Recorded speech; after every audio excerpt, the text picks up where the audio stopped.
Bueno, molt bona tarda a tothom, benvolguts benvolgudes a la primera xerrada este ciclo, Científics amb bandera, ciencia y nacionalismo a Cataluña y España. Bueno, yo me llamo Oliver Hochadler, yo soy historiador de la ciencia en la institución Milà i Fontanals del CSIC aquí en Barcelona, y junto con Michele Catanzaro, el ponente de ciencia del Ateneo, hemos montado este ciclo. Michele no está hoy por una razón muy buena. Ayer nació su primera hija, entonces él ahora tiene que probar cómo se cambia un pañal y todo eso, entonces no pude estar.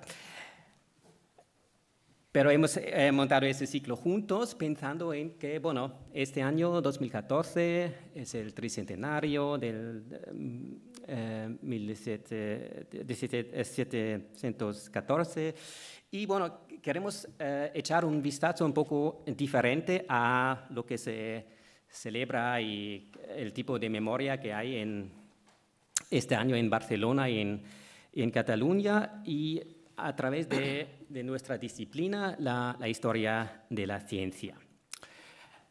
El otro día leí en una carta de un lector a El País intitulada Ciencia Española, y este lector se quejó que, bueno, eso no tiene sentido de hablar de la ciencia española, porque era sobre los recortes, etcétera, etcétera, que todos sufrimos, porque la ciencia es una cosa universal y lo que vale en Barcelona también vale en Helsinki, y entonces no tiene sentido de hablar de una ciencia española, francesa, catalana, lo que sea. Bueno, eso, bueno, se puede entender que, claro, la ciencia quiere que sea universal, que todo vale en todas las partes del mundo, pero creo, y nosotros creemos que es un poco más complicado, y por eso hemos intitulado el ciclo Científicos con bandera. Y, bueno, por dar unos ejemplos, bueno, muy conocidos quizás, por ejemplo, cuando Voltaire al inicio del siglo XVIII se fue de Francia a Inglaterra, notó que, bueno, aquí en Inglaterra parece que la materia es organizada de una manera diferente, porque aquí hay las leyes de Newton. Mientras tanto, en esta época, en Francia todavía se creía en los vórtices de Descartes. Entonces hubo dos visiones del mundo y de la materia muy diferentes. Bueno, depende del país y de la cultura científica de cada país. Bueno, si pensamos en el siglo XX o en nuestro propio tiempo me sale a la mente, por ejemplo, los premios Nobel, ¿no? Cada año, en octubre, hay los premios Nobel en las ciencias, y a mí me parece que a veces, sobre todo por los medios, es más importante de qué país son los científicos. Bueno, porque quizás no se entiende más de lo que tratan estos científicos, pero si gana un francés, bueno, los franceses son muy orgullosos, si gana un alemán, etcétera, etcétera.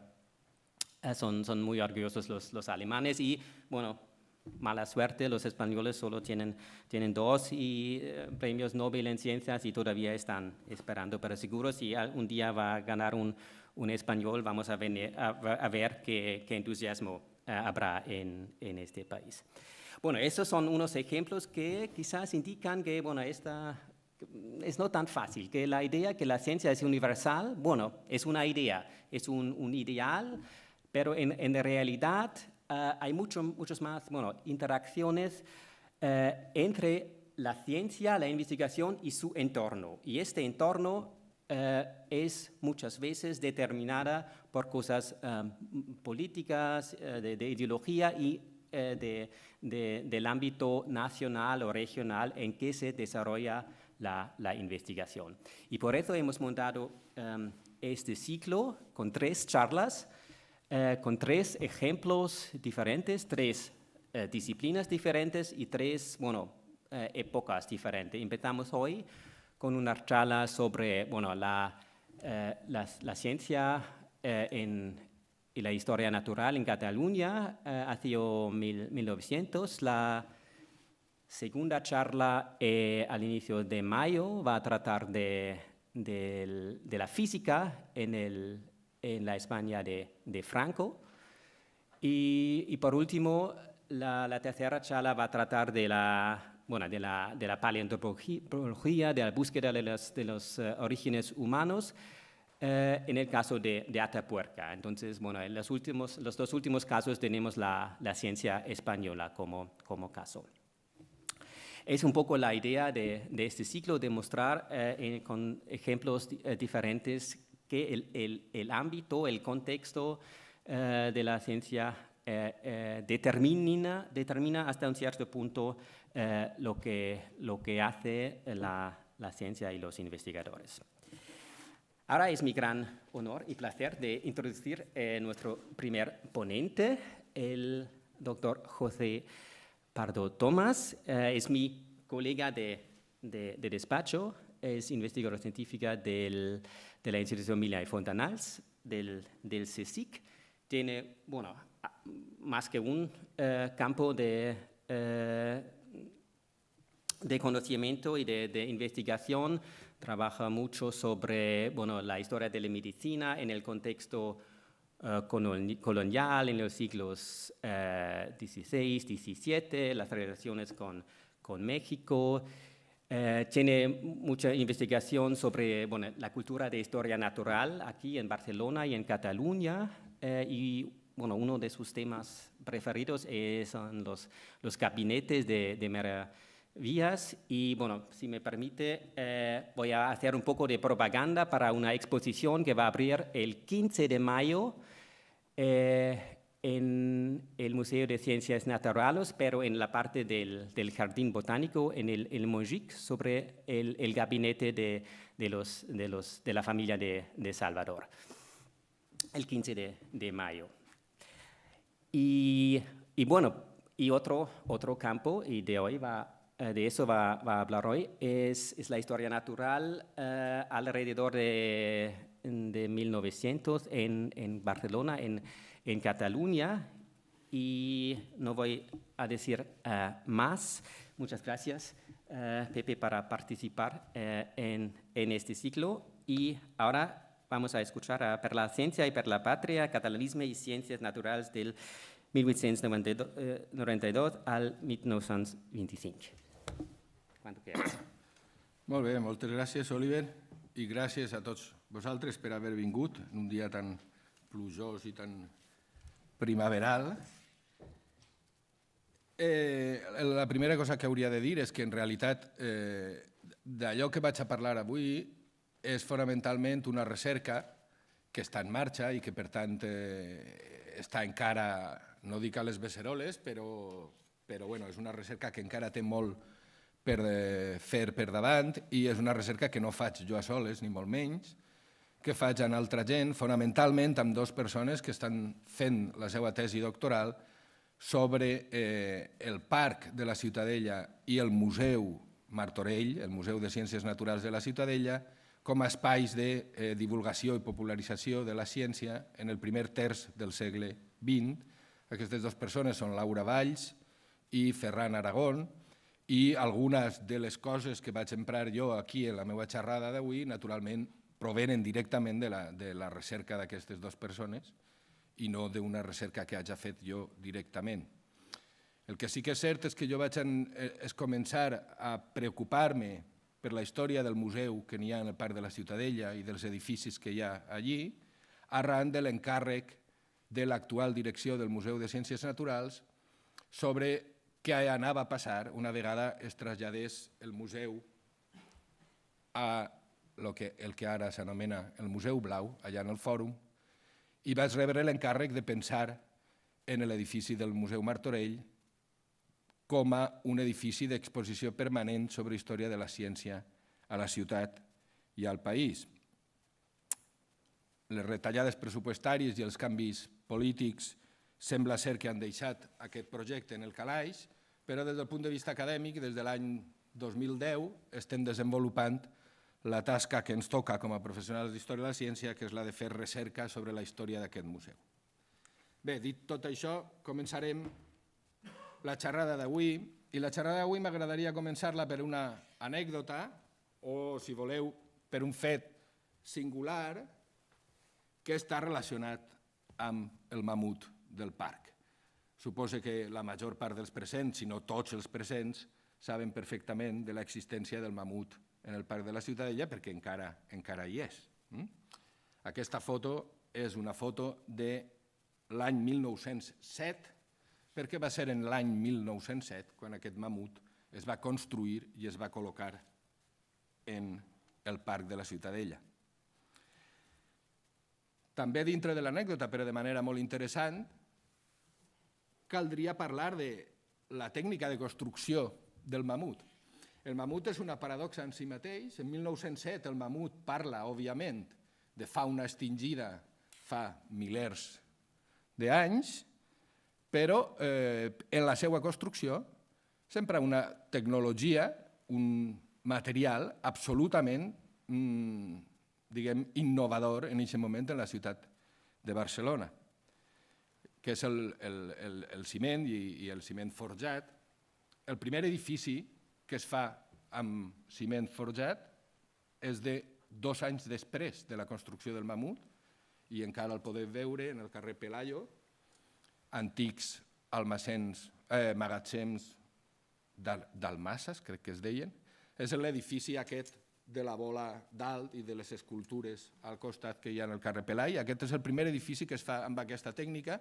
El mamut es fa 2 anys abans amb aquesta tècnica, curiosament amb un procediment de fabricació del ciment forjat que té una patent francesa, però que 18 anys abans de la inauguració del mamut havia comprat per explotar-la en Espanya un senyor que li deien Francesc Macià. Bé, fins aquí l'anècdota.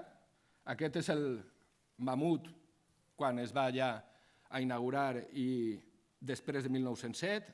Això és de 1910 perquè ara veieu que n'hi ha un cartell davant i una reixa, una valla de metall. I aquest és l'anècdota acaba aquí. El que m'agradaria és que pensàrem en realitat de què es tracta això. Què hi fa aquí un mamut en 1907 fet de ciment en el parc de la Ciutadella? Per què? Qui el va fer o qui està darrere d'això? Què hi ha al darrere d'aquest mamut en el parc? Bé, jo crec que del que es tracta fonamentalment és d'un exemple d'allò que en l'època es deia vulgarització de la ciència, allò que ara nosaltres anomenem divulgació, perquè vulgarització en realitat és el terme que continuen emprant en França i es tradueix al català directament l'expressió en França. Vulgarització probablement en l'època és com es diu, després ens hem acostumat a dir-li divulgació. També, si seguim la tradició anglosaxona, parlarien de popularització, no? Ells diuen popularization, el mateix procés que els francesos diuen vulgarització i nosaltres divulgació. Divulgació de què? Divulgació fonamentalment d'una disciplina de la història natural o de les ciències naturals i especialment d'algunes d'aquestes disciplines, fonamentalment el mamut, darrere d'això hi ha un coneixement sobre geologia, zoologia, paleontologia, espeleologia, unes disciplines que estan en aquest moment, en aquesta primera dècada del segle XX en Catalunya, realment molt de moda en mans d'unes determinades persones.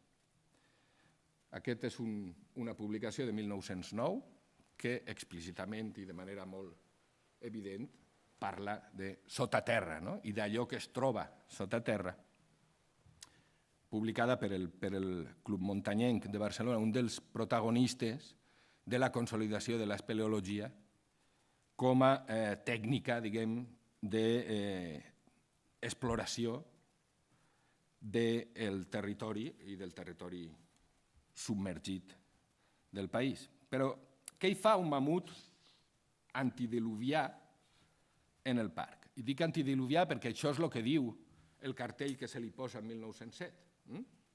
Antidiluvià. Què fa un mamut antidiluvià al parc? Amb una valla de ferro i amb un lletrer que en la foto no es veu, però està escrit en català. Mamut antidiluvià, valla de ferro, lletrer escrit en català.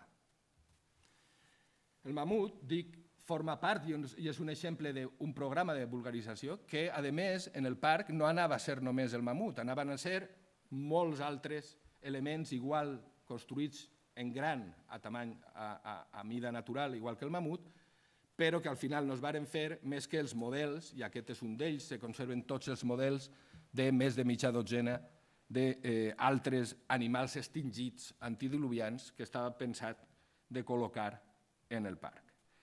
Clar, això d'antidiluvià ens col·loca dintre d'allò que s'ha anomenat el concordisme dintre de la ciència confessional catòlica de la segona meitat del segle XIX, un concordisme que en la primera dècada del XX encara està vigent, és un programa intel·lectual de l'Església Catòlica per a continuar fent una ciència confessional sota la idea de que la Bíblia concorda perfectament amb els descobriments científics que en aquest moment s'estan fent i que el que hi ha que fer, el que ha de fer el científic catòlic i l'intel·lectual catòlic és fer concordar aquests fets amb els fets narrats, en aquest cas, naturalment, en el capítol 3 del Gènesi, que és el diluvi. Després parlarem una miqueta més de la qüestió del concordisme i de la ciència confessional, però per una banda, evidentment, l'adjectiu antidiluvià ens està parlant d'això. Per altra banda, hem de reflexionar també de què fa això concretament en el parc de la Ciutadella de Barcelona. El parc de la Ciutadella, en aquests moments, 1907, fa només uns mesos, que està regentat per una junta autònoma, anomenada així, Junta Autònoma Municipal de Ciències Naturals, creada l'any anterior, en 1906, per l'Ajuntament de Barcelona, i que es proposa, i això diu en la declaració programàtica, fer del Parc de la Ciutadella un parc de cultura i que la natura es mostre al passejant de la ciutat de Barcelona, es mostre la natura no tan sols la del parc, sinó la de fora del parc. I això no només és una declaració programàtica, aquí teniu una imatge d'una altra manera de mostrar natura d'eixos anys també, en el 1907 comença la història d'aquesta exposició de blocs petrogràfics, dels quals encara hi ha reconstruïts a la façana del Martorell, de l'edifici del Martorell, alguns d'ells, però que en el projecte inicial i en la materialització inicial tenien aquest desplegament al llarg del museu i de les dues illes de davant del museu.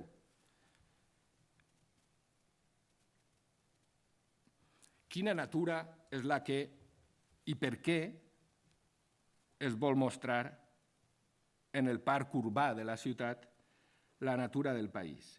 I per què, i això és el tercer interrogant del mamut, un lletrer escrit en català en 1907.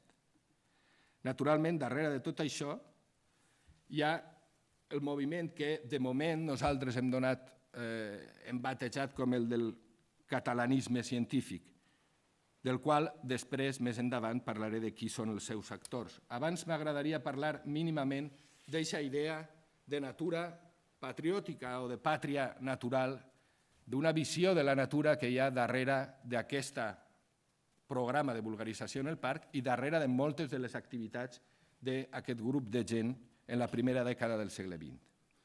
Això és un text de Joan Cadevall, de 1906. La senyera quadribarrada i els colors, i la natura mostrant amb dos tipus de flors, grogues i vermelles, una colossal senyera que onejava al cim del Montcau saludant aquest esclat de la vida de la terra catalana. 1906, Joan Cadevall. Però també una pàtria natural que és a la vegada moral i material. Uns mesos abans, Josep Guitart escriu «Treballar amb constància per la utilitat i glòria de la nostra terra, que, a més de proporcionar-nos medis per al nostre bé moral i material, contribuiran a la regeneració i grandesa de Catalunya, nostra amada pàtria». I per últim, el lema que l'Ajuntament de Barcelona, en temps de la solidaritat, va fer seu, higiene i cultura. Un programa moral de regeneració, novament la paraula regeneració. He tret només de les moltíssimes cites una que em fa especial gràcia, en la qual Salvador Maluquer, en 1905, intenta explicar els béns morals i físics de practicar la entomologia. I en la qual, novament, a més d'una visió de la natura local especialment emocionant, col·loca naturalment la qüestió confessional al final de la seva explosió d'entusiasme per la higiene i la cultura.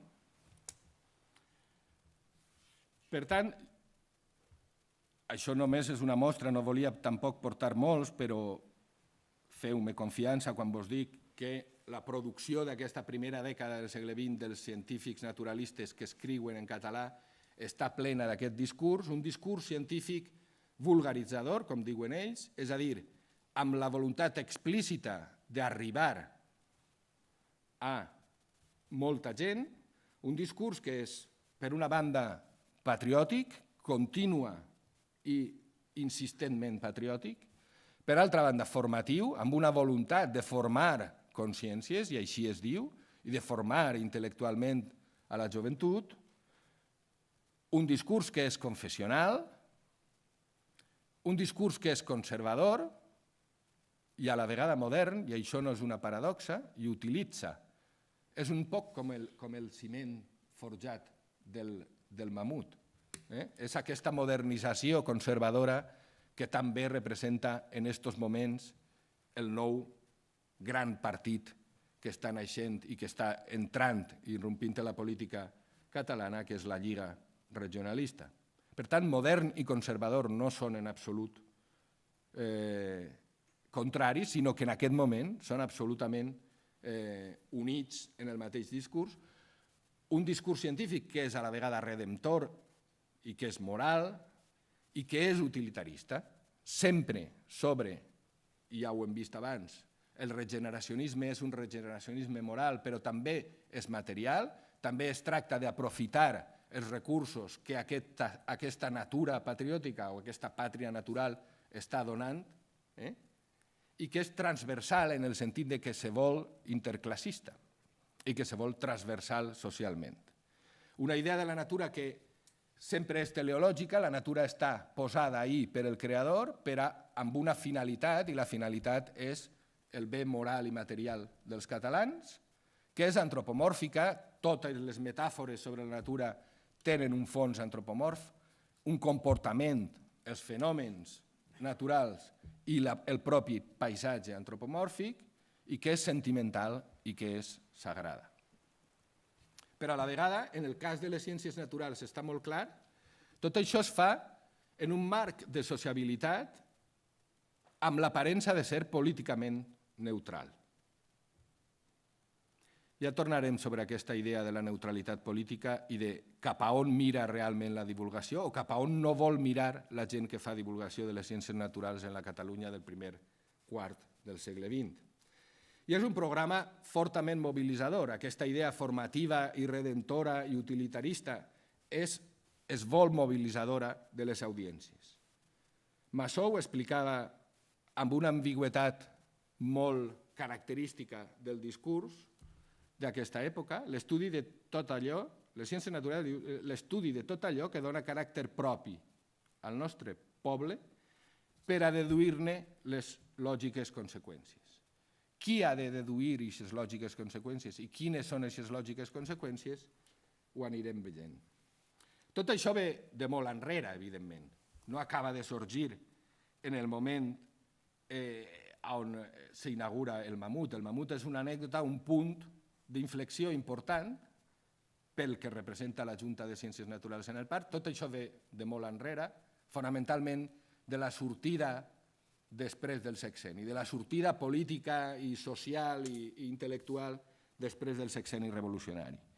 I, per tant, ara vaig ocupar-me molt breument de qui són els actors, qui fa tot això, qui fa el Mamut, no materialment, sinó qui està darrere de tot això. Ja hem vist alguns noms, però ara anem a tractar d'ordenar-lo d'alguna manera. En primer lloc està l'excursionisme, aquesta és la foto famosa dels primers fundadors de l'Associació d'Excursionisme Científic, que després es crea una altra i després acaben confluint en el Centre Excursionista de Catalunya. Ara no cal que repassem aquesta història, però que ve de finals del sexenni i de principis del règim de la restauració. Per tant, excursionistes catòlics i catalanistes i capellans. Molts capellans. Alguns d'ells realment amb una trajectòria llarga i brillant en el terreny científic i sempre amb una trajectòria en el terreny de la popularització de les ciències naturals. Està Jaume Almera, que estava ja en els anys 70 actiu, i està un dels seus deixebles, o el seu deixeble, sens dubte, més brillant, que és Norbert Font i Saguer, en un espai concret de la ciutat de Barcelona, que és el Seminari Conciliar. El seminari, com sabeu, té un museu des de l'any 82, un museu que s'inaugura el mateix any que s'inaugura el Museu Martorell al parc, i darrere del museu està Almera i ben aviat estarà també Font i Saguer i altres capellans del seminari, que amb freqüència al llarg dels primers 25 anys d'història del segle XX fan porta giratòria entre el Seminari Conciliar i el Museu Martorell, perquè bé siga per el trasllat del mapa geològic d'un lloc a un altre, o bé siga explícitament per el contracte o la participació d'Almera i després de Font i Saguer en les col·leccions del museu, van ocupant indistintament un i altre espai en la ciutat. Però també hi ha altres noms i altres espais importants.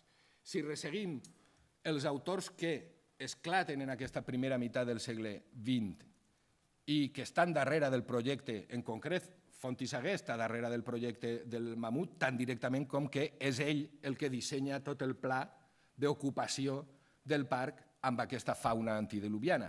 Però està també Joan Cadevall en el terreny de la botànica, aquesta és la publicació en 1907 de la Botànica Popular de Cadevall. Però qui és Joan Cadevall, a més de que ja hem vist alguna cita explícita d'ell? Joan Cadevall fonamentalment té un espai d'actuació que és el Reial Col·legi Terrassenc, que serà Escola Pia de Terrassa a principis del segle XX, però que en les dècades finals del segle XIX és el col·legi que dirigís Cadevall. I d'aquest espai del Reial Col·legi Terrassenc procedeixen molts naturalistes que seran actius en aquest període. Bofill, us he posat alguns, Bofill i Pichot i Maria Faura els he posat en retrat. Maria Faura és també capellà. Adeodat Marcet, que el que és monjo de Montserrat, germà de l'abat de Montserrat d'eixos anys, de la primera dècada del segle XX, però també els Maluquer, que estan, alguns d'ells ja hem vist alguna cita de Salvador Maluquer sobre l'entomologia, tots procedeixen del Reial Col·legi i és Cadevall el que els aficiona a les ciències naturals. I un tercer espai el seminari, el Col·legi Terrassenc i el Col·legi dels Jesuïtes del carrer Casp. Una fotografia esplèndida de l'època on encara està la riera pel mig del carrer Casp. I d'aquí procedeixen fonamentalment Joaquim Maria de Barnola. Longín Abàs és jesuïta també, però ell, encara que nascut en Catalunya, desenvolupa la seva tasca en Saragossa, però té una activitat molt lligada al museu i publica moltes coses en el museu i té una activitat molt lligada als naturalistes catalans, jesuïtes i no, i dos alumnes dels jesuïtes del carrer Casp, que després seran peces clau en el Museu de Ciències Naturals del Parc. Joan Baptista d'Aguilar Amat i Ignasi de Sagarra. Ignasi de Sagarra, en una foto que a mi m'agrada especialment, amb un llangardaix viu en les mans en el museu. Ignasi de Sagarra és el germà de Josep Maria de Sagarra, els dos fills de Ferran de Sagarra, regidor de la Lliga des del primer moment de l'entrada de la Lliga en l'Ajuntament. I Ignasi de Sagarra entra a treballar en el Museu Martorell i romandrà fins a la Guerra Civil, com Aguilar Amat, que serà assassinat en el 36 en una cuneta de la Rabassada en juliol del 1936. Bé, i l'altre espai de confluència és el propi museu i el propi parc. El museu està dirigit per Artur Bofill i Poch, un advocat de Barcelona, aficionat a la malacologia i a altres disciplines, però sobretot a la malacologia, i aquesta és una fotografia d'una de les inauguracions coetànies de les activitats del museu. Aquests són els actors d'aquesta història. Fonamentalment, i de manera tradicional, la historiografia ha parlat de científics aficionats.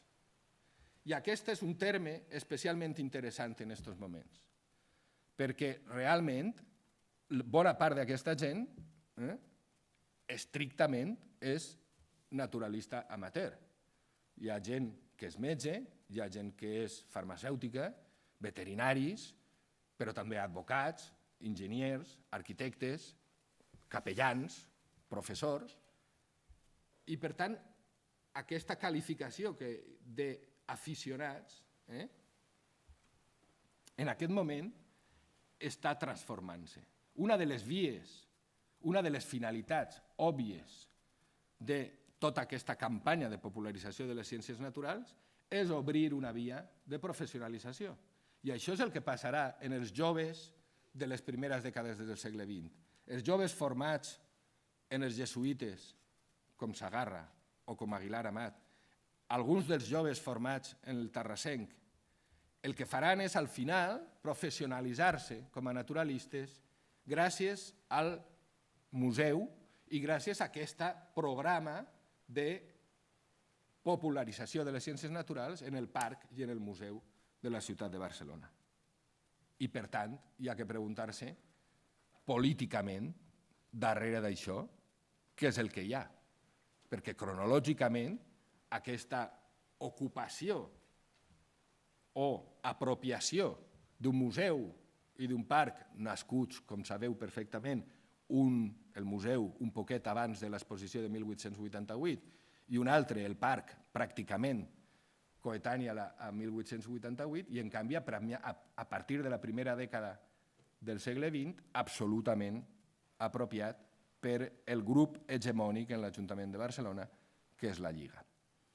La Lliga amb entrebancs, aliats polítics conjunturals i una història complicada des del punt de vista polític, però la Lliga és la que es fa i la que protagonitza i la que cal entendre des del catalanisme de la Lliga tot el programa de popularització. No tan sols perquè per raons familiars i per raons de xarxa de relacions d'una manera o d'una altra els lligaires són els que es col·loquen a treballar en el museu, sinó perquè els grans divulgadors i els grans propagandistes d'allò que està fent-se en el parc són indubtablement els intel·lectuals de la Lliga.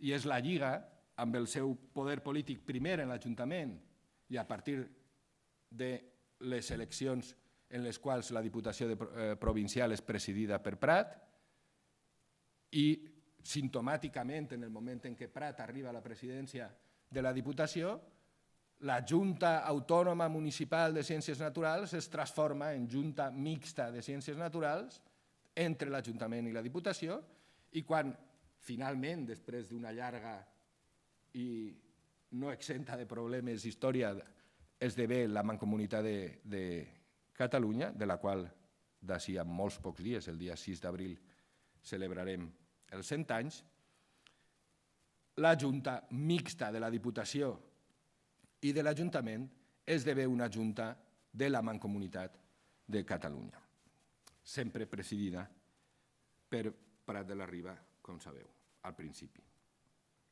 Bé, per tant, hi ha una operació publicística que a la vegada és ideològica i política i que permet entendre i posar el cas de Barcelona en allò que els historiadors o la historiografia de la ciència normalment parla quan parla de les relacions entre nacionalisme i ciència, i al cap i a la fi és de lo que volem parlar en aquest cicle, del règim, de lo que els historiadors han anomenat el règim de coproducció.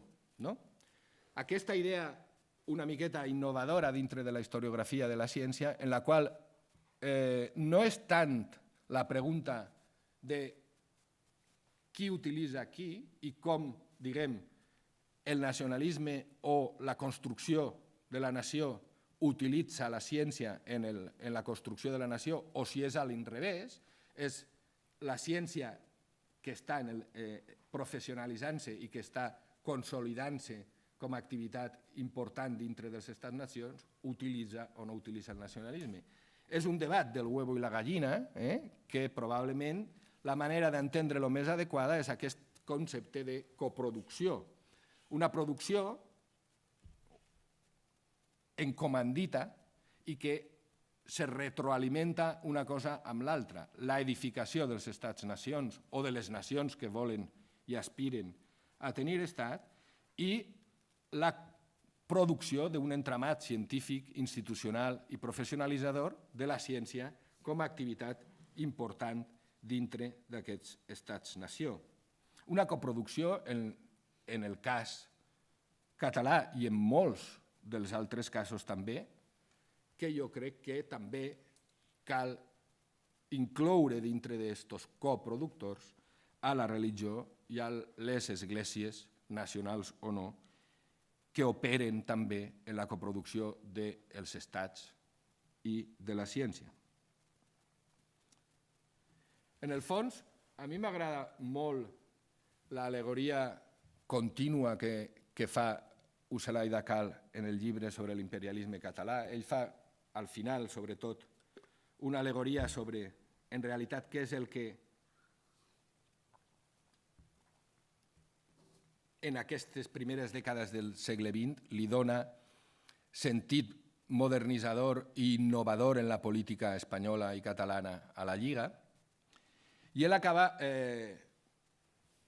explicant que en realitat no podem oblidar que en aquestes primeres dècades del segle XX la publicitat comercial està esdevenint una disciplina amb un corpus teòric i pràctic molt sofisticat i que en el fons del que al final l'encert o el que explica la irrupció exitosa d'una proposta com la de la Lliga, una proposta en el fons com la del catalanisme polític en un escenari com el de les primeres dècades del segle XX, és el disseny i venda d'un producte que té i utilitza els recursos d'operacions publicitàries, divulgadores, d'impacte en els consumidors i que és comprat per molts, i que és comprat per molts als quals se'ls ha creat la necessitat del producte. Això és la base de la publicitat.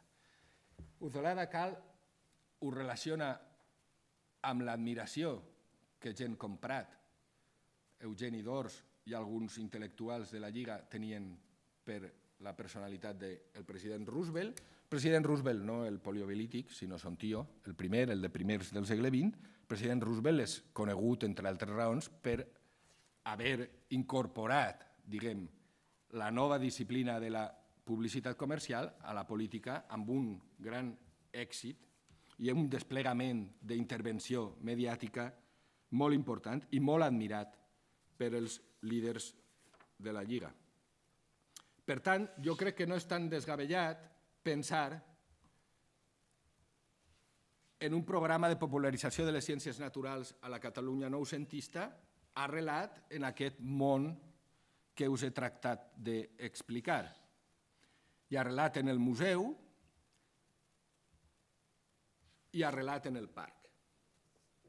Els espais de la popularització, el Parc de la Ciutadella és un d'ells, i l'ocupació científica del parc, això és un esquema dissenyat per Laura Valls per explicar com la ciència no és que estiga present només en l'edifici número 1, que és el Martorell, i l'umbracle i l'hivernacle als seus costats, sinó que la ciència, el 7 és el mamut, el 6 és la cascada, perquè sabeu que allí s'instal·la l'aquari, el 8 és el parc zoològic, que és des de l'any 1892, encara que sembla que amb alguns projectes anteriors, no, Oliver? Està ocupant cada vegada més espai en la part més a l'est del parc i, per tant, amb una presència que no és en absolut retòrica, sinó que físicament és traslladable al pla.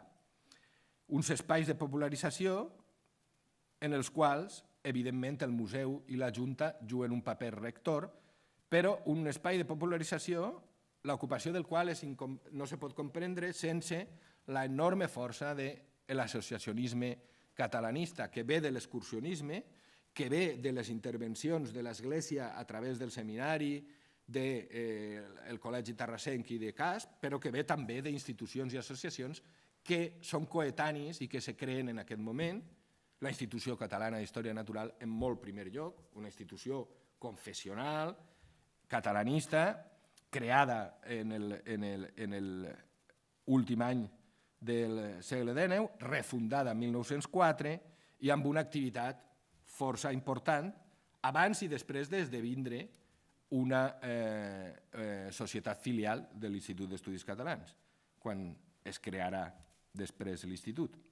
Però també la Societat Protectora d'Animals i Plantes, també el Centre Excursionista de Catalunya, també la pròpia Reial Acadèmia de Ciències i Arts de Barcelona, una institució que ve de molt més enrere, però els membres de la qual, totes aquestes institucions, integrades per naturalistes aficionats i que han anat en les darreres dècades del segle XIX acumulant enormes col·leccions de gea, flora i fauna catalana, no és casual que a partir del control de la Mancomunitat, primer de la Diputació de Barcelona i després de la Mancomunitat del Museu Martorell, comencen a entregar, a donar les seues col·leccions, fins ara d'aficionats i privades, al Museu Martorell.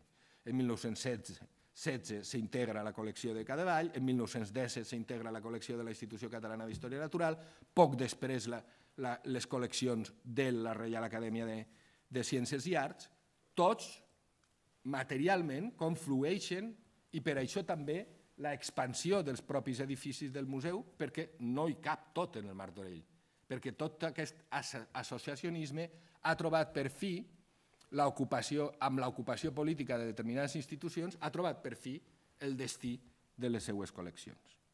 I amb quins instruments se fa aquesta popularitat? Bé, això se va expandint, naturalment, a l'altre edifici, que en aquests moments el primer nom que rep és el Museu de Catalunya, perquè allí anaven a anar les produccions de gea, flora i fauna específiques de Catalunya, que després s'anomenarà Museu de Biologia i que finalment formarà part, junt a l'edifici del Martorell, del Museu de Ciències Naturals. Però és també l'aquari del parc, que està a la cascada, a la part de darrere de la cascada, i és també la col·lecció d'animals vius del zoològic que pertany i que s'administra tot des de la Junta. Bé, els instruments de la popularització. Quan parlem d'això no estem parlant simplement de 4 cites esporàdiques que he agafat jo al principi. Estem parlant d'un desplegament de publicacions absolutament inèdit fins a aquest moment i molt més encara emprant la llengua catalana. Totes publicacions que giren al voltant de la Junta, que bé financia la Junta o bé els naturalistes que pertanyen a la Junta publiquen. Aquí teniu alguns exemples, no casualment, no és casual, vull dir, un dels extractes està dedicat als grans animals del passat, aquest és el model original del mamut, un altre la fauna catalana, en fi, a totes les instal·lacions de la Junta publica anualment els seus anuaris i publica una cosa molt interessant que mobilitza a tota la gent que ha començat a treballar en el museu professionalment, i mireu els noms dels autors, són Sagarra, Fontiquer, Joaquim Maluquer i Joan Baptista d'Aguilar Amat, que ja han sortit aquí, que publiquen instruccions per als recol·lectors. És una vulgarització de les ciències naturals, però és també un disciplinament de determinats aficionats, als quals, a partir d'un determinat moment, les donacions que arriben al museu, i això la documentació del museu ho diu molt clarament, cal educar als recol·lectors perquè les coses que ens donen arriben de maneres molt desiguals. Hi ha gent que les prepara bé i ens el dona, hi ha gent que ens dona molt de treball perquè ens fa donacions i despleguen tota una estratègia formativa i pedagògica en la qual en el fons també estan disciplinant el seu públic en saber com hem de replegar insectes, com hem de replegar rèptils i batracis, com han de preparar les donacions d'herbaris i de plecs d'herbaris, etc. Tot això sempre en el marc d'aquest període que va des del 1906 fins al 1925, quan la dictadura de Primo, que ve del 23, però fins al 25 no desmantella, com sabeu, la mancomunitat.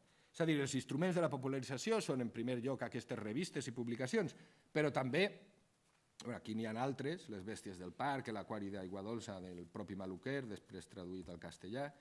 Dic que, a més de les publicacions, són també cursets que es fan en l'edifici anomenat ara Castell dels Tres Dragons, per això tenen aquestes vidreres i aquesta luminositat.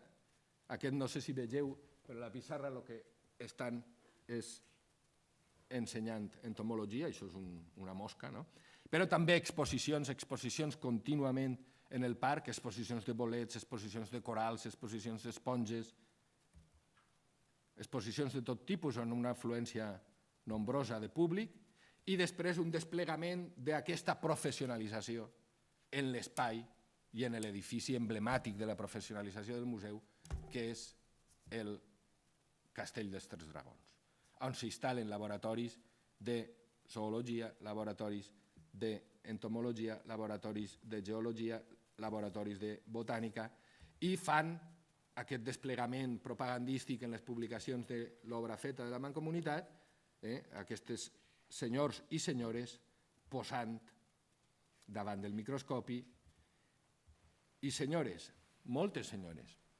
Una característica interessant d'aquesta professionalització és que no en el pla dels conservadors de les col·leccions, que aquests són tots homes i és monopoli masculí, però baix en l'estament de tècnics i ajudants de col·leccions entren més d'una dotzena de dones en l'època de la Mancomunitat a treballar en el museu. És a dir, tot aquest desplegament d'instruments de popularització també tendeix i va unit a una progressiva professionalització de l'activitat científica i museística. I aquí va adreçada tota aquesta operació. I aquesta és la pregunta que a mi més m'interessa perquè en el projecte de recerca és la que volem contestar. A qui va adreçat això, aquesta operació de popularització i de vulgarització? I aquí és on ve un tema important en la historiografia de la ciència i que està ara molt en debat, no? Aquests esforços de popularització, fins a quin punt aquesta voluntat declaradament transversal, interclassista dels popularitzadors és o no és? S'estan dirigint a audiències específiques o realment s'estan dirigint a tota la societat, a tot el públic, en unes societats on les desigualtats són com les que són en la Catalunya de principis del segle XX, és de creure aquesta retòrica de popular, de botànica popular. Què vol dir aquest adjectiu de popular en aquest moment? I aquí és on és important insistir, i per això m'agrada aquesta foto del museu buit, no? I aquesta foto, en canvi, de determinats senyors que pertanyen a una determinada classe social en una inauguració. Perquè el repte, o aquesta altra foto d'uns nens clarament d'una determinada classe social de la ciutat de Barcelona contemplant l'elefant del parc. Perquè la pregunta, crec, i amb això acabe, és a qui va adreçada tota aquesta operació. I quan un es dona compte de l'anomenada, i en l'època ben candent, qüestió social, li ve la pregunta de fins a quin punt aquest esforç de popularització esquiva la mirada. Es tracta de mirar cap a un altre costat, es tracta d'abordar la qüestió social, i en la retòrica està contínuament la defensa de que aquesta és una via d'abordar la qüestió social. Intervindre i controlar, esquivar-la i mirar cap a l'altre costat. El paper de la popularització no és el mateix en les ciències naturals que la medicina, per exemple.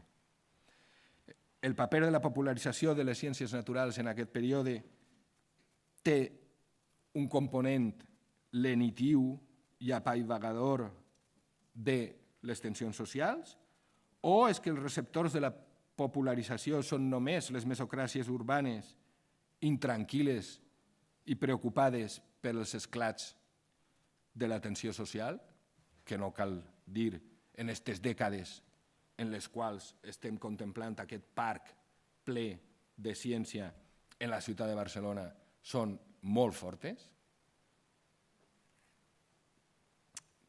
Quan parlem de classes populars, de quines classes populars estem parlant? I, per tant, la pregunta també és com reacciona el públic o els públics o les audiències a tot aquest esforç. Si acabem analitzant només els emissors del missatge i acabem reconstruint perfectament la xarxa de relacions que expliquen la professionalització d'alguns, la institucionalització, la creació de determinades qüestions, l'anar i venir de les col·leccions i dels objectes, ens quedem, crec jo, sense resposta a la segona pregunta fonamental, que és com reacciona l'audiència, com reaccionen els públics, com i d'alguna manera aquest discurs nació, ciència i religió és contestat des d'altres indrets. I aquí és on, en realitat, aquesta metàfora de la publicitat que feia Ucelaida Cal parlant del programa polític de la Mancomunitat ens hauria de servir d'alerta quan estudiem el procés de popularització de les ciències naturals. Perquè en realitat es tracta, tot aquest testimoni, tot aquest món que us he presentat, es tracta d'una fantàstica operació de sinècdoque. Una fantàstica operació de la parte por el todo. Això és només una part del que és la Catalunya del primer terç del segle XX, una part de les ofertes polítiques de la Catalunya del segle XX i, molt important també, un programa concret de popularització de les ciències naturals, però no l'únic que està convivint amb la ciutat de Barcelona. El problema és que la historiografia, de vegades, està una miqueta presonera d'aquesta sinècdoque i acaba prenent la parte por el todo. En realitat està molt millor estudiat tot aquest procés que no pas altres, no? La força dels discursos alternatius, la reacció mobilitzadora d'uns i altres programes de vulgarització o de popularització de les ciències naturals diferent al que us he presentat. Aquesta no és la tasca del nostre projecte. Nosaltres ens volem centrar en aquest programa concret, però no podem caure en aquesta operació de sinècdoque que ve, en certa manera, de l'immens esforç publicitari de la pròpia època, de la qual nosaltres no hauríem de caure presoners. Dos petits apunts. El mamut. Tornem amb el mamut abans d'acabar. Aquest és el mamut vist per el diluvio. I l'acudit d'Antidiluvia i Diluvio us ho deixo per la següent vinyeta. El Diluvio sabeu que és la publicació de més èxit, vull dir, el diari més venut després de La Vanguardia en la ciutat de Barcelona durant tot aquest període. Un diari que es publica en castellà, un diari que té fama ben merescuda d'anticlerical, de crític sobretot amb la política municipal, i un acudit simplement que diu, suposo que ho llegiu, ¿no? Miran hoy, si todas las bestias las hubiesen hecho de piedra como esta, no se moriría ninguna de hambre. Però el cucut, en una altra banda de l'espectre polític català de l'època, l'acudit del dia de la inauguració, encara no està la valla, la reixa de ferro, encara és la de fusta que van posar provisionalment, amb el cartell Mamut Antidiluvià. Un d'ells, dels protagonistes, li diu: i què vol dir antidiluvià? I diu, l'altre contesta, home, està molt clar, el mateix ho expressa, que és contrari al diluvio, al diari El Diluvio. El que vull dir amb això és que hem de prestar molta atenció, jo crec, a les respostes de les suposades audiències a les que va adreçades. Després de la pregunta a qui va realment adreçat aquest discurs popularitzador del catalanisme científic, preguntar-nos, en realitat, quin és el ventall de relacions, de reaccions del propi públic, clarament el del cucut, o un altre públic. Tot això és una gran tasca per fer, fonts històriques hi ha fins que vulguem.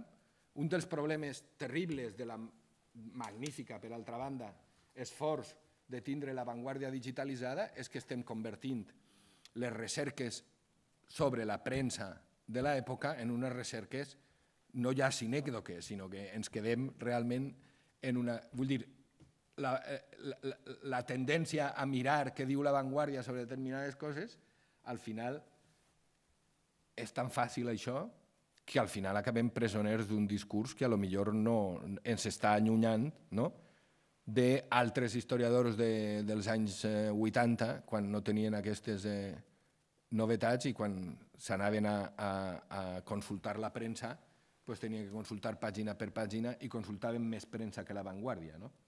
Jo us animaria a tota la gent que li interessa això a obrir altres vies de coneixement sobre què passa exactament amb les ciències naturals i amb aquest programa de gran impacte en aquest moment en la ciutat de Barcelona. I crec que això permet reflexionar sobre el paper o sobre aquesta coproducció ciència i nació en un cas com el català i en un cas com el de les ciències naturals que jo crec particularment interessant i que pot donar encara moltes novetats. Així espere. Gràcies.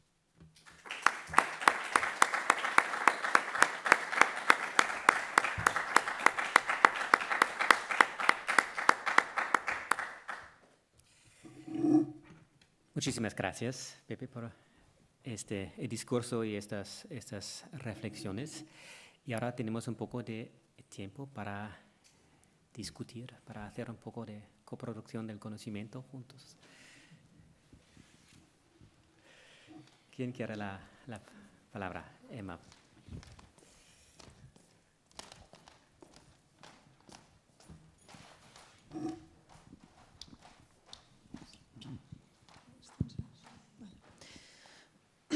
Vale, bueno, m'ha agradat molt, gràcies. Un parell de coses. Has dit abans això del discurs neutral, que tornaries i després potser... No he tornat. No has tornat. I després una altra cosa, que és, en aquesta coproducció, o sigui, m'ha quedat clar que els científics estan interessats en ella perquè veuen una manera d'institucionalitzar-se, diguem, o de crear un discurs que els permet després Però els polítics, per què els interessa aquesta coproducció? O sigui, què obtenen? O sigui, què guanyen? O com... Bueno, en primer lloc, molts d'ells són les dues coses a la vegada. Tal vegada, en el cas dels naturalistes i dels científics, no és tan notable els exemples, però si ho mires en el cas del catalanisme mèdic, és ben clar que aquesta divisió de vegades de científics i polítics, vull dir, són polítics, científics que són polítics i a l'inrevés també. I naturalment jo crec que aquesta qüestió de la neutralitat el que volia dir és que és una proclama contínua sobre com es presenta al públic la recerca en història natural, com es presenta al públic la recerca de determinades qüestions relacionades amb la natura. Es presenta com un coneixement políticament neutral i políticament aprofitable per a qualsevol. Això és un leitmotiv continu que forma part d'aquesta idea de que el coneixement que es genera fent entomologia és políticament neutral. La insistència en la retòrica ja ens està indicant que no ho és. I per altra banda, basta, per exemple, per saber quina és la primera gran expedició espeleològica que es fa en Catalunya i que la protagonitza Norbert Font i Sagué, l'espeleologia neutral. Ell fa l'exploració del corrent d'aigua subterrània i la cova que hi ha a la Falconera en el Garraf per a tractar de localitzar i estudiar on neix el corrent d'aigua subterrània. Això està en terres d'Eusebi Güell i Eusebi Güell el que vol és determinar si aquest corrent d'aigua pot utilitzar-se per al subministrament d'aigua a la ciutat de Barcelona, naturalment, un subministrament privat en un negoci privat. Aquest és la primera gran expedició d'espeleologia que es fa en Catalunya. Per tant, la proclama de neutralitat el que volia dir és que és un leitmotiv continu d'aquesta operació publicitària, però que, òbviament, és tan senzill com veure exactament sempre els interessos que hi ha. I, per altra banda, no s'amaguen mai, en el sentit que es posa l'accent en l'utilitarisme. El que passa és que tot això es presenta políticament neutral i que afecta, diguem, i beneficia a tota la societat. Són retòriques molt habituals en la presentació en aquest context i en altres molts contextos.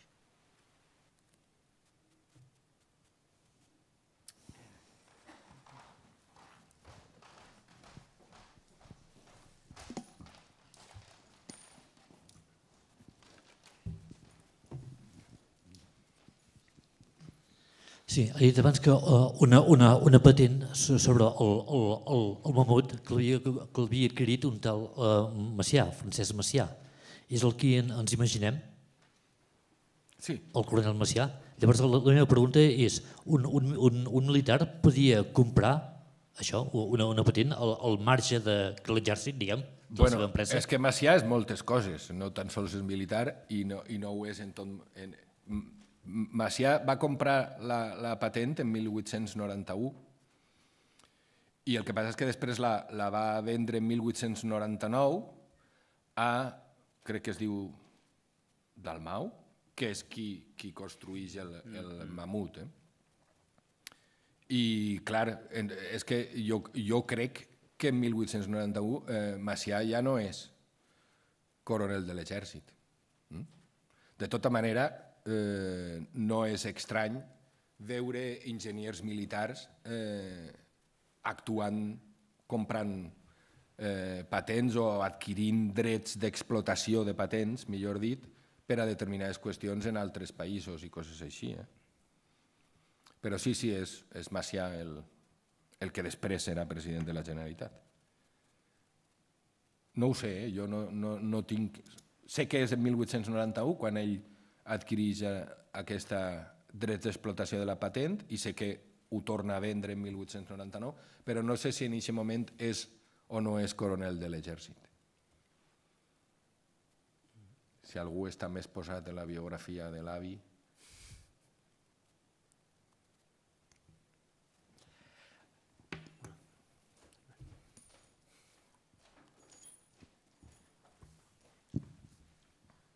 Una curiositat,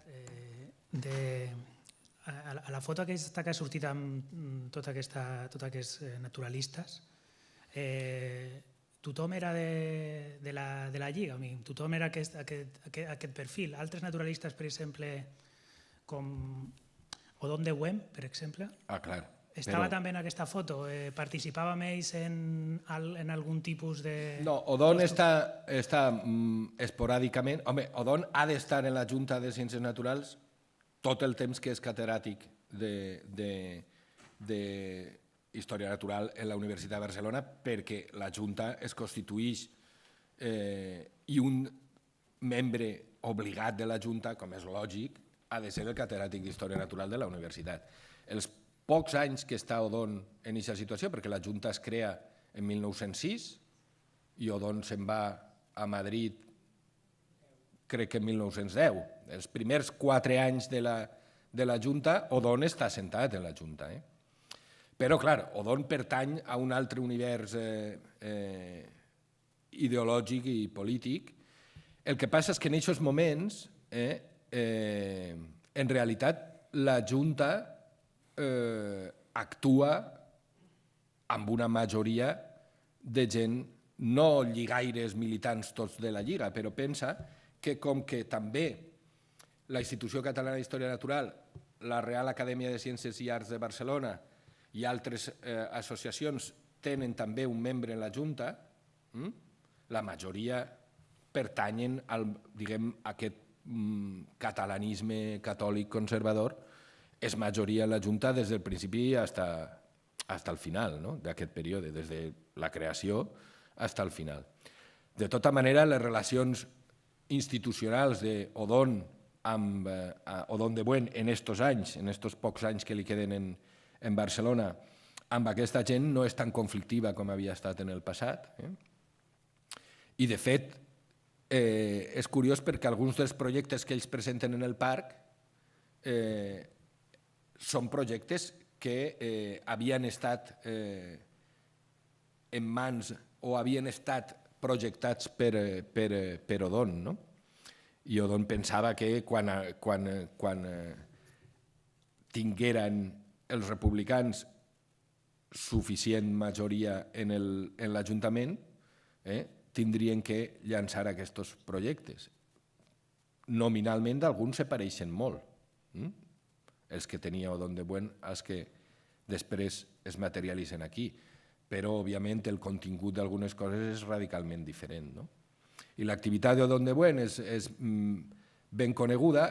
Jo continuo també pensant que tampoc en el cas d'Odón de Güell i el que ell representa, que és un altre model de popularització, tampoc coneixem ben bé encara els espais d'aquesta popularització, els instruments i les respostes i a quin tipus de públic s'està dirigint. Sabem algunes coses, però continuem, jo crec que modelant molt el nostre discurs sobre l'emissor, en aquest cas Odón de Güell i els seus correligionaris, però no sobre la recepció i les audiències d'aquest altre discurs. Però Odón realment no té pes polític en la Junta en els pocs anys en què està. Primero este señor aquí. M'ha agradat molt la presentació que has fet. Volia... Això de la neutralitat és un cas també, un tema que es fa servir en el projecte de la modernització de la ciència, de la introducció i la popularització de la ciència mèdica i de la higiene en concret. És realment la neutralitat una part d'un projecte estratègic de modernització de la societat? Em pregunto, no? Després volia comentar, m'ha resultat molt interessant la reflexió que has fet sobre les trampes que poden representar les noves tecnologies. O sigui, estem fascinats i realment el potencial encara no està suficientment explotat, però clar, quan realment hi ha mitjans que estan digitalitzats sistemàticament i hi ha altres que no tenen aquestes possibilitats, el sesgo inevitablement pot ser molt gran. I finalment te volia preguntar, entre les coses que aquí se n'amaguen, a mi la primera que em sobta en un projecte de ciències naturals, d'història natural, és el tema de l'evolucionisme. És només un amagament o hi ha deliberadament un projecte antievolucionista en aquest discurs? Jo no diria antievolucionista. Anem a veure. Això està... Recentment hi ha una tesi, jo crec que magnífica, de Jordi Boigas sobre l'Església catalana i les ciències, on ell tracta aquest tema del concordisme, per exemple, en el cas del diluvi, de la narració del Gènesi, però tracta també la qüestió de l'evolucionisme. En aquest període, la gent més jove dels capellans i els seus estudiants, en realitat, Boigas parla de l'ocàs del concordisme. Jo crec que ocàs és una miqueta prematur dir-lo, no? Però en realitat comencen a haver veus, igual que comencen a haver veus de relativització del concordisme de la narració bíblica. Norbert Fontgissaguer publica i fa una conferència sobre el diluvi i les ciències naturals en l'Associació de Científics Catòlics de Barcelona en aquests anys, un poquet abans d'inaugurar el Mamut, dintre del desplegament publicitari de tot això. Després es publica. Fontgissaguer, per exemple, comença a ser dels partidaris, que ja n'hi ha altres també en l'Església Catòlica que ho fan, d'acceptar la narració del diluvi, però no universal. És a dir, el diluvi és un fet perquè ho diu el Gènesi, i el diluvi va passar realment, però no va tindre dimensions universals. Això és un exemple mínim de com, en realitat, el discurs d'alguns dels científics catòlics està començant a canviar. En l'evolucionisme la cosa és molt més dura, continuen havent en aquests moments postures antitransformistes, que és com ells deien, molt fortes, i Navàs, per exemple, és un exemple claríssim d'això, però en canvi comencen també a obrir-se camí algunes vies que venen sobretot de l'Institut Catòlic de Ciències en París, que és la gran influència d'alguns dels més joves noucentistes científics d'acá, que, per exemple, estan disposats a acceptar algun tipus d'evolució d'espècies, naturalment deixant apartat a l'home, a l'ésser humà. Entre plantes i animals hi ha un discurs sobre una creació d'unes espècies primigènies, un nombre limitat d'espècies de la qual animals i plantes evolucionen. Hi ha tot un intent, diguem, de modificar el discurs més integrista i més anti-evolucionista de les darreres dècades del segle XIX. I aquí està força representat per la gent més jove d'aquesta generació. També hi ha un fet generacional en aquest. Vull dir, realment tota aquesta gent és molt jove quan comença uns a professionalitzar-se i altres a fer agitació propagandista de les ciències naturals en català, no? Però el que fan és en la popularització, quan s'adrecen a una audiència general, aquests temes no es toquen i no s'explica això. El to de Fontisaguer és molt curiós, perquè ell, quan tracta de dir el diluvi no és el que diu el Gènesis, s'està adreçant a una associació catòlica, el que s'està és dient això ho hem d'explicar per a no escandalitzar a la nostra audiència. És la nostra audiència la que està pensada i formada en el discurs integrista de les dècades anteriors. La ciència que nosaltres ara llegim no va per aquí. L'esforç que hem de fer per popularitzar-lo és curiós, perquè s'adrecen com si l'audiència estigués en posicions més integristes que la d'ells i evitar l'escàndol. Evitar l'escàndol, això és un leitmotiv per a tractar de, a poc, anar obrint pas a narracions o a concordismes una miqueta més oberts cap a... Però, quan se decideixen a fer la primera intervenció, la primera cosa que pensen és fer aquesta qüestió sobre la fauna antidiluviana. I després m'havies dit lo de la medicina. Clar, nosaltres que veníem d'estudiar el catalanisme mèdic, el catalanisme, clar, és molt més intervencionista i, per tant, el discurs de la neutralitat se defensa i se parapeta en les qüestions de la tecnologia, i això és molt clar en el paradigma de la microbiologia i clar, té un component molt d'intervenció, l'higienisme ho té. En el cas de les ciències naturals és que el que hi ha és un discurs un discurs que agudís encara més la neutralitat i que l'allunya més de la intervenció concreta social. Diu, vostè es dedica a coses que políticament són neutrals i que serveixen per a no tindre, en el fons, per a mirar cap a un altre costat i no a les tensions i als conflictes socials.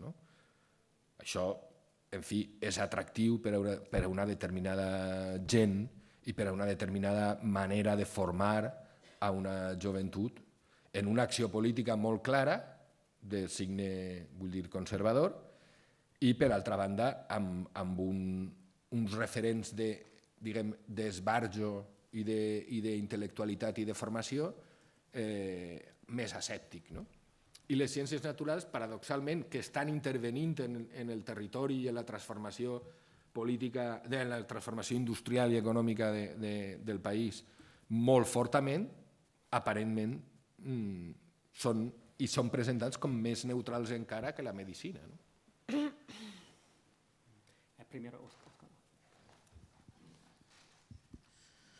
Hola, felicitats per la xerrada, m'ha interessat molt. Et volia preguntar en primer lloc pel terme neoescolàstic, perquè últimament estic llegint alguns autors que sobretot posen aquest terme, neoescolàstic, i es refereixen sobretot això, a capellans que treballen almenys en l'àmbit de la psicologia.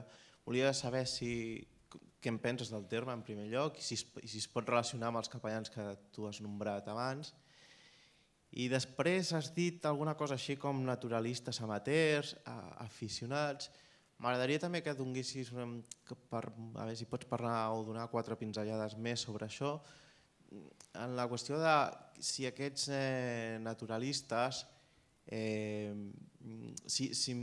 no acaben mai de ser, podem dir, científics i per què no, i això. I si els àmbits de les ciències naturals, en aquest cas, serien igual, per exemple, això es pot traslladar en altres àmbits com, per exemple, el de la psicologia o el de les ciències socials.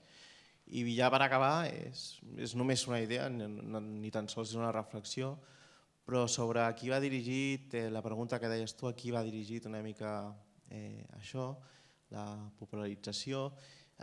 Jo només, hi ha una contradicció amb el terme d'analfabetisme, que crec que aquest terme l'hauríem de sospesar o almenys hauríem d'anar en compte amb aquest terme una mica, perquè crec que és diferent i crec que també abans hi havia molta gent, diguem-ne, que no podia llegir i escriure, i en canvi crec que estava molt predisposada a saber, estava molt oberta, que potser són coses que val la pena tenir en compte. Bueno, d'algunes suposo que tu saps més que jo, de les qüestions relatives a la psicologia i a altres ciències socials. Bé, lo de neoescolàstic, bueno, també veuràs moltes vegades neotomista i el neotomisme de finals del segle XIX i principis del segle XX i el significat que té això en la renovació d'un determinat discurs de l'Església Catòlica i sobretot en un discurs de militància o apostolat en el terreny de la ciència. I això, el llibre de Bohigas, per exemple, jo crec que ho estudia molt bé en el cas català i la influència que té i els límits que té aquest neotomisme que a determinat sector del clergat català ve directament d'Itàlia i de determinades escoles romanes. En quant a lo de la...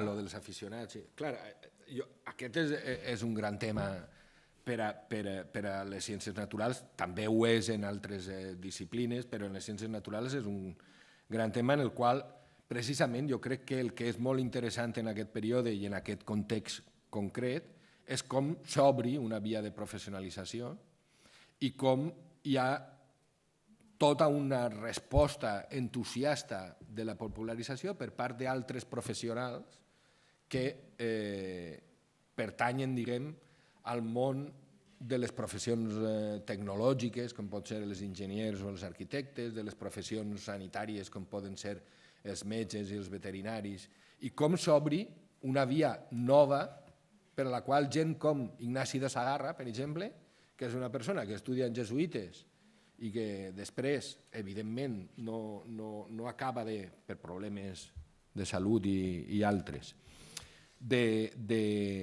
d'adquirir una professió liberal o de fer dret, com va fer el seu germà, l'escriptor. En canvi, es col·loca ràpidament en l'Ajuntament perquè, clar, els empleats del Museu Martorell i els responsables de les col·leccions són empleats municipals i són a través de la contractació, és a través de l'Ajuntament, i es professionalitza i desenvolupa tota la seva vida professional com naturalista. Sagarra i molts altres, sobretot en el museu. És una via de professionalització que el que té d'interessant és com en aquests moments s'obri i per quines raons.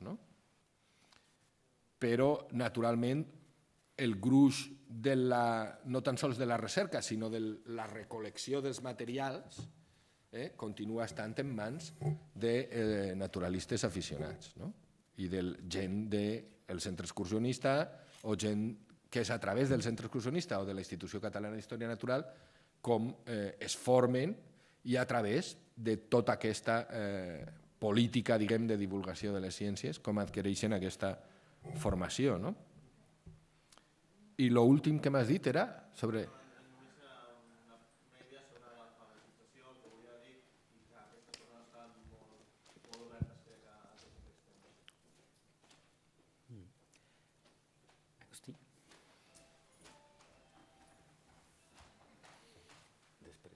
Sí, primer de tot, felicitats per la presentació magnífica. Et volia preguntar, hi ha un debat entre historiadors i un debat general sobre fins a quin punt podem utilitzar actualment la categoria ciència popular per parlar d'alguns d'aquests problemes. Hi ha un sector d'historiadors que ve a dir oblidem-nos d'aquest problema de l'adjectiu popular i val més que ens dediquem a analitzar com els protagonistes de l'època utilitzaven aquesta paraula. Llavors, tenia curiositat per saber aquest nucli de naturalistes catòlics conservadors, quin ús en fan de la paraula popular, perquè té a veure amb qüestions polítiques i de classe i al mateix temps amb qüestions també de pàtria, del poble, de la construcció nacional. I ho dic sobretot perquè m'ha sobtat el títol aquest de Joan Cadevall, Botànica Popular, 1907, en una època en la que, per exemple, Cels Gomis i Mestre, de tradició enginyer, de tradició pròxima a l'anarquisme, com a mínim republicà federalista, publica molts llibres de botànica popular, zoologia popular, o s'acosta més a qüestions més folcloristes, de recollir, per exemple, dites populars en els pobles per intentar reconstruir una certa saviesa popular. Això està passant al mateix temps, diguéssim, no? I fins i tot en fa llibrets per les escoles, de primària, etc. No sé si has pogut copsar la utilització d'aquest terme popular en aquest sector concret de naturalistes. Sí, clar. El que és interessant és que uns i altres, que tenen programes diferents i rerefons diferents, audiències diferents i fins i tot maneres d'implementar determinats programes molt diferents, utilitzen aquest terme i utilitzen aquest adjectiu popular. I aquí és on està el repte, no? Crec jo. Per això cal preguntar-se realment des de l'altra banda qui rep aquests missatges, perquè l'ús de l'adjectiu popular és freqüent tant en Cadevall i els seus com en Gomis, com en altra molta gent que parla de popular.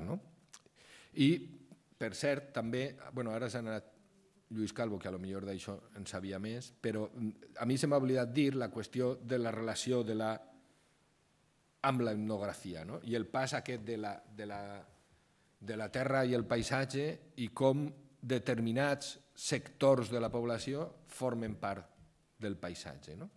I en el discurs del nacionalisme, del catalanisme científic catòlic és molt evident, molt evident. Que hi ha sectors que en realitat són un element més del paisatge i un element al qual hi ha que estudiar com un entomòleg. I en canvi altres no apareixen mai.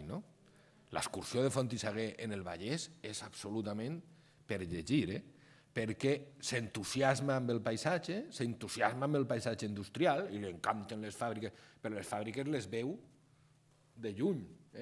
No hi ha el més mínim esment a res del que està passant allí dintre d'aquelles fàbriques. Un cant de lloança a lo Vallès, com es titula el seu llibre i la seva excursió científica per lo Vallès, on li encanta una cementera que troba en el riu, li encanten les fàbriques tèxtils de Terrassa que veu de lluny i res més, no? Toni?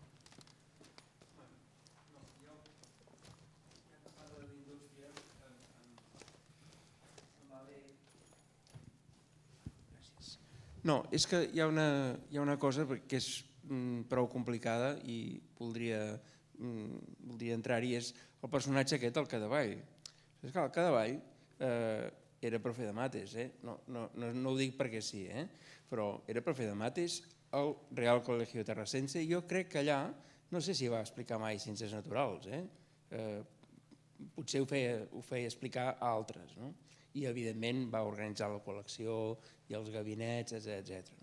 Però aquest Colegio Terrassense és una cosa molt especial perquè estava a l'edifici de l'Escola Pia, a Terrassa foten fora els capellans amb el sexeni i l'Ajuntament i la patronal, la Junta de Fàbriques, creen aquest col·legi que dirigirà el Cadevall fins que a principi de segle XX 1901 torna l'Escola Pia al mateix lloc i dins del Colegio Terrassense el Cadevall i altres tenien una escola industrial d'arts i oficis que amb la llei aquesta del 1901 es converteix en escola industrial i el Cadevall serà el principal promotor, vull dir acadèmic, perquè el promotor polític són els industrials terrassencs, l'Alfons Sala, però en general la Junta de Fàbriques, i vull dir que aquí hi ha un altre aspecte de la política de la Lliga, és l'ensenyament tècnic, on aquesta confluència d'interessos està més marcada, perquè si en algun lloc es confronta la qüestió social és ensenyant als aprenents, perquè aquestes escoles no són escoles per la burgesia, o menys no per l'alta burgesia, sinó són escoles que tenen un aspecte important, perquè són escoles que tenen una titulació, diguem-ne, de dia i una altra acció per fer cursos complementaris, pràctics, d'oficis, etc. I vull dir que aquí hi ha un element una mica més complex, perquè segurament la Lliga tampoc no era monolítica, la Lliga també tenia un gran interès en l'ensenyament tècnic, però és un interès on hi conflueixen moltes altres tendències polítiques.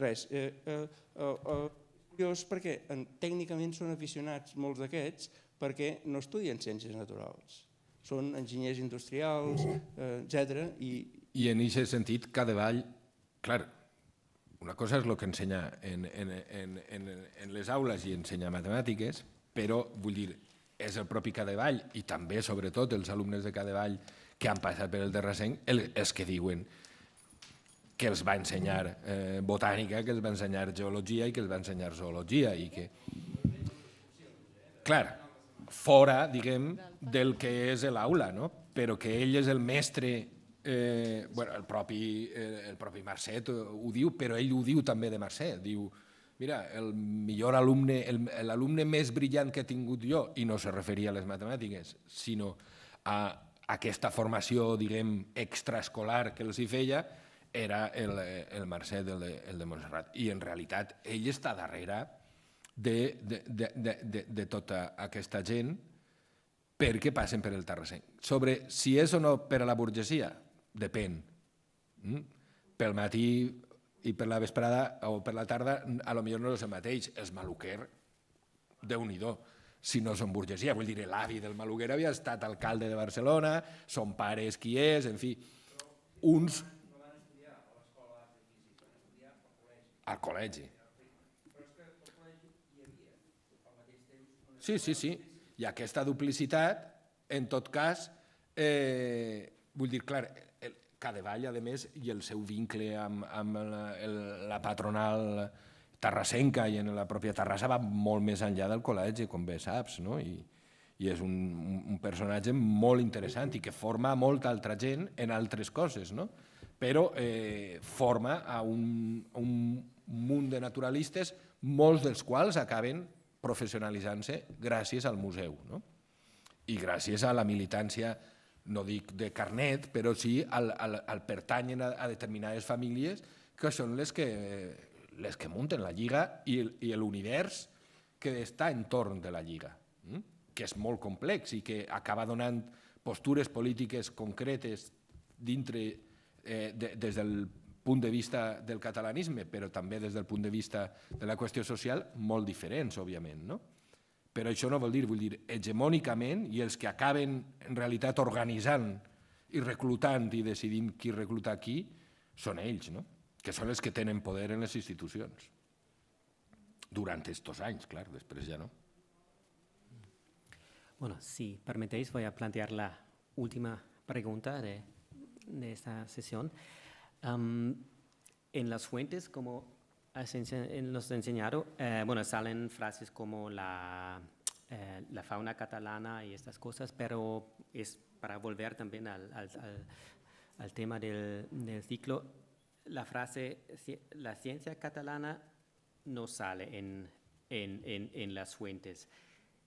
Esa es mi pregunta. Y relacionada con esta pregunta, bueno, tenemos estos dos C, ¿no? Los de estas naturalistas, el C del catalanismo y el C del catolicismo. Un C es un C nacional, ¿no? El otro C en principio es un C internacional, ¿no? Lo del catolicismo.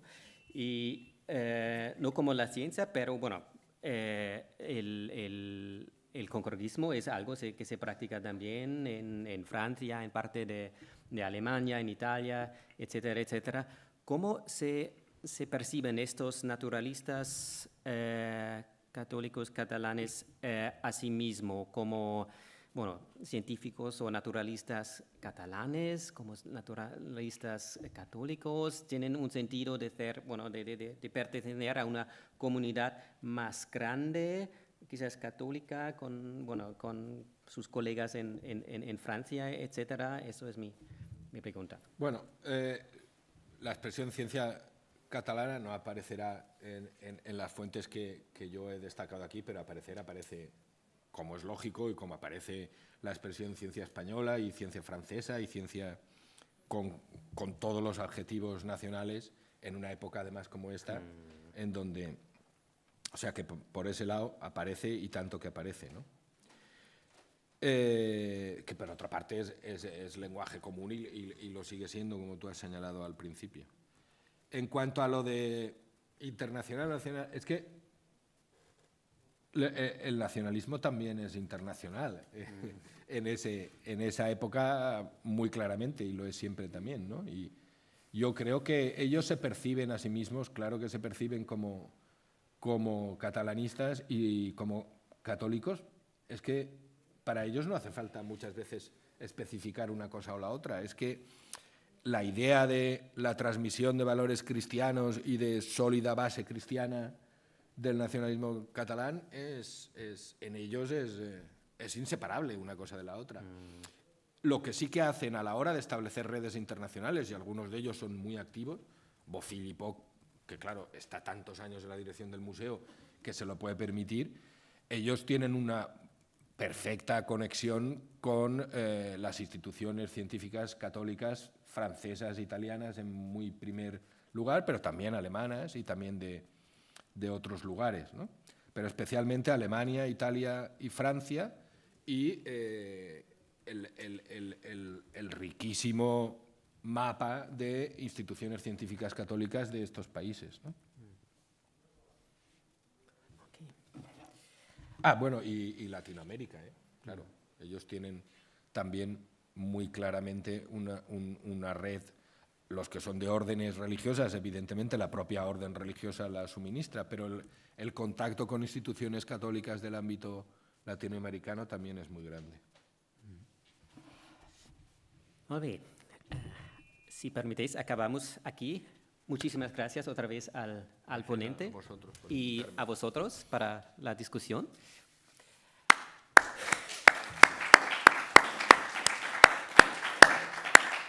Y hay que recordar que la próxima charla de este ciclo está en 5 semanas, impartido por Xavier Urqué, y el título va a ser Els atoms de Franco, física, cultura y política a España sota la dictadura, el 8 de mayo aquí. Buena tarde.